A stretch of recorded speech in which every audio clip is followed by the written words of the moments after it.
ஈஸியாக சாம்பார் செய்வது எப்படின்னு பார்க்கலாம் வாங்க. வாங்க வீடியோக்குள்ளே போகலாம். பருப்பு எடுத்துக்கிட்டேங்க. பருப்பு எடுத்துக்கிட்டு அதில் வெங்காயம் போட்டுக்கலாம். பாதி வெங்காயம் போட்டுக்கோங்க. தக்காளி போட்டுக்கோங்க. பூண்டு போட்டுக்கலாம். மஞ்சள் தூள் 2 டீஸ்பூன் மஞ்சள் தூள் போட்டிருக்கேன். தண்ணி சேர்த்துக்கலாங்க. தேவையான அளவுக்கு தண்ணி ஊற்றிக்கோங்க.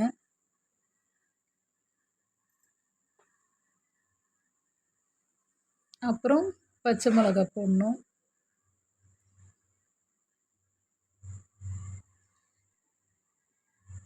நாலு பச்சை மிளகாய் போட்டுக்கலாங்க. போட்டுட்டு குக்கர் மூடி போட்டு கேஸில் வச்சிடலாம்.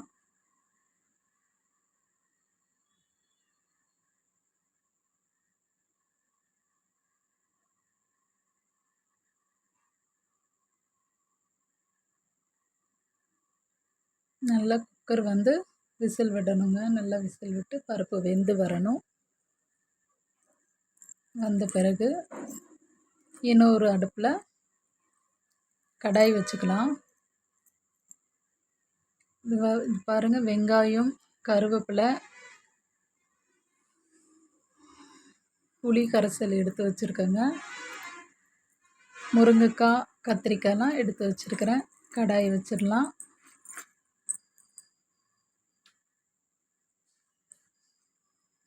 கடாயில் எண்ணெய் விட்டுக்கலாம்.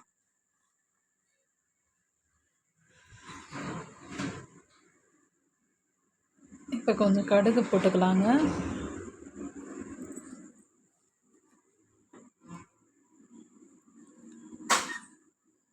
கடுகு வெடித்த பிறகு வெங்காயம் போட்டுக்கோங்க. வெங்காயம் கருவேப்பிலையும் போட்டு வதக்கிக்கலாம்.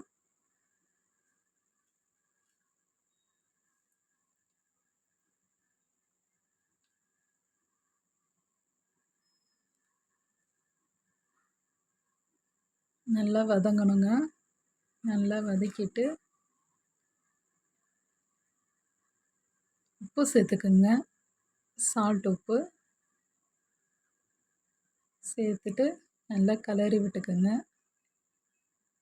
கிளறி விட்டுட்டு அடுப்பை சிம்மில் வச்சுக்கோங்க. ஸ்லோ பண்ணி வச்சுட்டு நல்லா கிளறி விட்டுட்டு பெருங்காயத்தூள் போடணுங்க. சாம்பாருக்கு பெருங்காய பொடி போட்டுட்டு நல்லா கலந்து விட்டுக்கலாம்.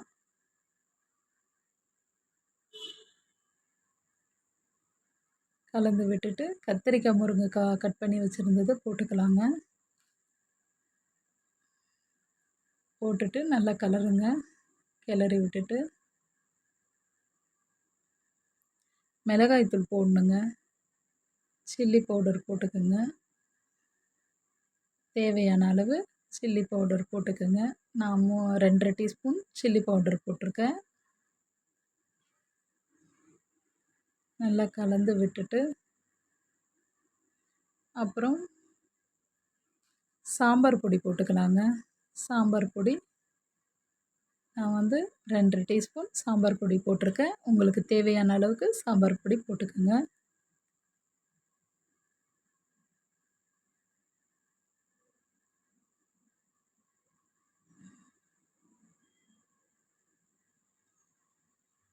நல்லா கலந்துட்டு தண்ணி ஊற்றிக்கலாம்.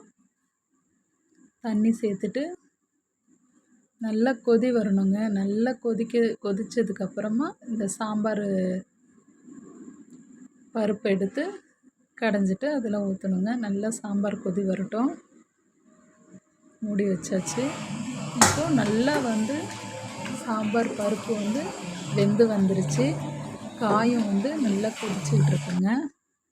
இதில் புளி கரைசலை காய் வெந்ததுக்கப்புறமா தான் நம்ம ஊற்றணும்.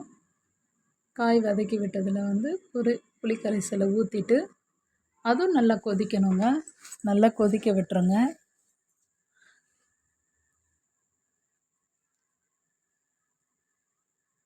நல்லா கொதிக்க விட்டுட்டு பருப்பு கடைஞ்சி வச்சுருக்கோம் இல்லைங்களா, அந்த பருப்பு எடுத்துட்டு இதில் ஊற்றிடணுங்க.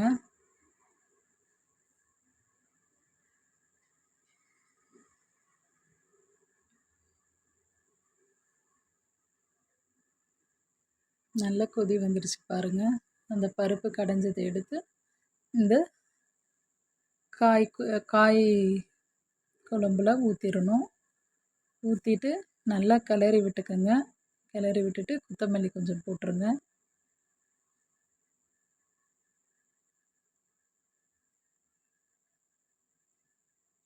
போட்டுட்டு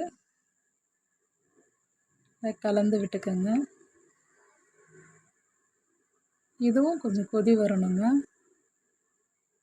கொதித்து அப்படி வரும்போது அடுப்பை ஆஃப் பண்ணுங்க.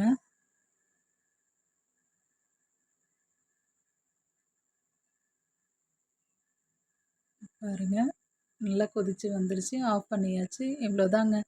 ஈஸியான அருமையான சிம்பிளான சாம்பார் ரெடி ஆயிடுச்சு. நம்ம சேனலை சப்ஸ்கிரைப் பண்ணாதவங்க சப்ஸ்கிரைப் பண்ணுங்கள், லைக் பண்ணுங்கள், ஷேர் பண்ணுங்கள், கமெண்ட் பண்ணுங்கள்.